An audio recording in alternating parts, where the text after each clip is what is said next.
record to grab people. Now you need to bring it back to the authenticity. Straight hardcore dancehall. You're not gonna understand what the fuck it is, but it just sounds great.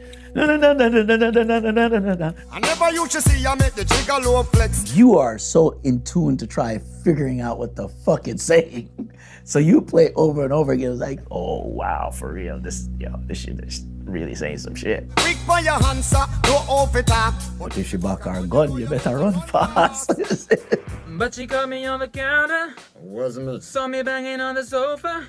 The bridge now was the important part of the record. So the concept of the record is, this guy is in problems.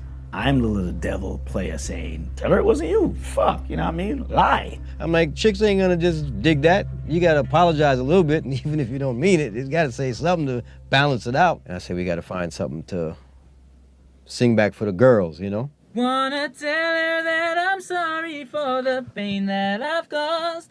I've been listening to your reasoning, it makes no sense at all. Need to tell her that I'm sorry for the pain that I've caused.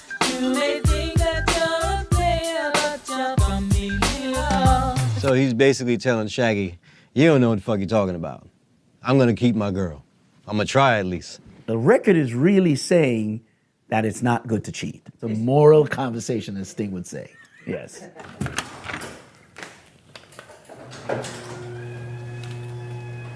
My name is Hans Heydelt. I was at the time Senior Director of A&R at MCA Records.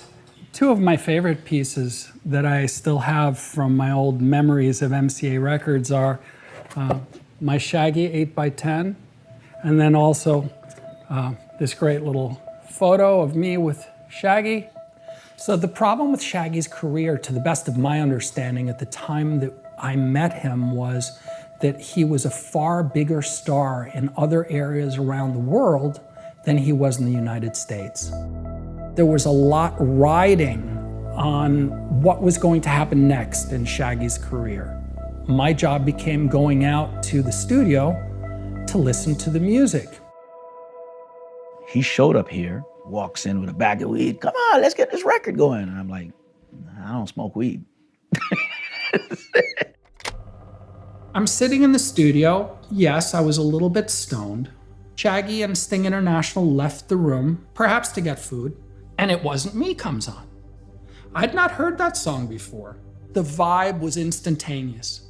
At that moment, the door opens and Sting and Shaggy walk back in and the music gets shut off. What just happened? Yeah, man, Robert doesn't like that song. Sting and I love it, but we don't think he's gonna make the record. Robert Livingston was Shaggy's manager and so much more. And at that time, Robert was kind of the man in control of everything Shaggy. He called the shots on what made the record, what didn't make the record. They were not supposed to play that song for me. It just happened to be on the same DAT that had already been playing. And Hans is like, look, man, I ain't no reggae expert, but this is a hit. I think you should finish it. That's what we're saying. Yeah, I mean. Sting took that as marching orders. He's not leaving that studio until that song is finished. So that night, I just mixed it. The next day, I'm like, take this shit off, we're putting this on. And they were kind of mad as fuck because the artwork had been done. But I didn't give a shit neither. It's actually a demo vocal, what you hear. The vocals are demo vocals. And so this song went on the album. When the label actually heard the finished, proposed album, the senior executives thought the album was a pile of junk. There was not a song on there that they could release to radio. And I should be thankful that I still had a job. So nobody was supportive of any of the songs I was really doing. They didn't even jump after Angel either. That was just an album track for them motherfuckers. What surprised me when they came back and they said, we didn't hear a single. And we have a great idea. We want to send you to Jam and Lewis. Jimmy Jam and Terry Lewis are two of the biggest producers in the history of music. And we ended up doing two songs. One of the songs was a song called Dance and Shout. Then, of course, the senior executive staff were ecstatic because now they had their hits from Jimmy Jam and Terry Lewis at a tune of probably $250,000 per track. It's either it's gonna happen, or if it doesn't, you'll never get another deal anywhere again because, look, it's reggae. You're lucky if you get a second go around in anything reggae in this business. Everything was sort of hanging by a thread. Put the record out. Dance and Shout tanked. Straight Out at Radio just did not do well, didn't perform well. I'm on the verge of getting dropped now on this label because the singles aren't working. There was no impetus from senior management to drive this home in any way. No resources, no promotion, no posters, nothing. Record label bullshit. We were tanking. We were going to be dropped. I sort of expected that my days were going to be very numbered. No one really had an interest in the project anyway, because I heard the backroom talk, you know, these coconuts. So I'm like, these motherfuckers don't give a fuck. One of the senior executives said, and I quote, let's say, get this fucking guy on a cruise ship doing limbo lines. Depression. Depressing, it was rough, and we went on the tour to support it. We started from the East Coast and got on a bus. I happened to be in Los Angeles, and Shaggy was in Los Angeles the same night, and so we decided to get together for dinner. It was a pretty somber dinner. You didn't have to say it out loud to know what everyone else was thinking, and that was, you know, this is nearing the end. One of the biggest struggles that I saw, this tremendously confident artist, Shaggy, dealing with the internal struggle of failing. And all of a sudden, one of the people that worked at MCA, his marketing director at the time, gets a BlackBerry message. Out of nowhere, there's a DJ out of Hawaii that started to play It Wasn't Me from the album. All right, here we go today. Thanks for joining us. It's Jammin' 95.7. My name is Pablo. In 2000, I was an afternoon DJ at KIKI. My job as being a music director for Hot 939 in Honolulu was procuring music. I heard that the DJ in Hawaii, he tried to reach out to MCA to get a copy of the album, the promo album. I mean, they were basically like, fuck off. You know, we're not sending any more out. We gave out however many. So he wound up grabbing it off of Napster. You know what, the way you say it and the way it sounds like I did some shady underground downloading thing. Like, I just wanted an edge. I wanted to be better than every other radio station in Hawaii. So that's when I started scouring the internet. I saw Shaggy and I was like, you know what, I'm gonna download that. It's his new album. No one's got it yet. I didn't even get really a chance to listen to it because back in the day, when you download stuff, you just download it and you wait. And you just hope you don't hear that modem sound ever again. But I threw it on a CD. And on a Monday, when I was just driving home, Shaggy's It Wasn't Me came on. And when you listen to the record, it's a one-listen record. It's one of those records where you're like, damn.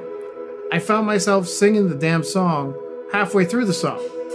Picture this, we were both butt naked. So I walked into the studio.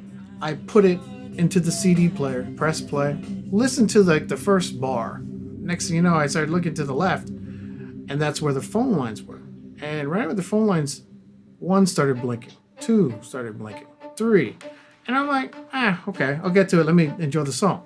But once the hook came in, butt naked banging on the bathroom floor, I looked over to my lines, and next thing you know, all 6 of them were going off. Hot 939, hello? Hey, brother. Hey, who this right now on the radio? Oh, my man, it's Shaggy. It wasn't me.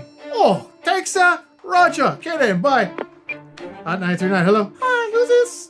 It's Pablo. No. Who's this on the radio? Oh, Shaggy. It wasn't me. Thank you. I appreciate it. Take care. Bye-bye. This song reached everybody on the island of Oahu. There was so much reaction from every radio station in Hawaii. Can we get this record as well? The label goes, we don't know how. We don't even have it. I've got the only copy of Shaggy, It Wasn't Me. And all of a sudden, he was playing it 10 times for the night, back to back. Imagine we had started a tour on the East Coast. We're coming up to flap shows, all the way down till when we hit the Midwest. The show the night before, 200-300 people. The next show after that is Albuquerque, New Mexico. When we leave the hotel, going to the show, there's police with sirens and everything. The amount of people are outside and cannot get into this fucking venue. Are they here for us? It's like, yo. And we played. And it was fucking pandemonium. Honey came in and she got me red-handed, creepy with the girl next door. Picture this, we were both butt naked, banging on the And when bed. we dropped Wasn't Me, we played it 4 times back to back. We couldn't even hear the song, how loud they were singing this record. We were like, what the fuck? Record started blowing up and started coming up the East Coast, and it just never stopped. It just never stopped. For the first time, and the only real time in my professional life, I saw a song that just bubbled to the top all by itself. And the album started selling and started selling. 500,000 a week in sales. Then this is hard copies. And then, 10 million later, wasn't me. It almost didn't make it to the album. And oddly enough, it's what propelled the album.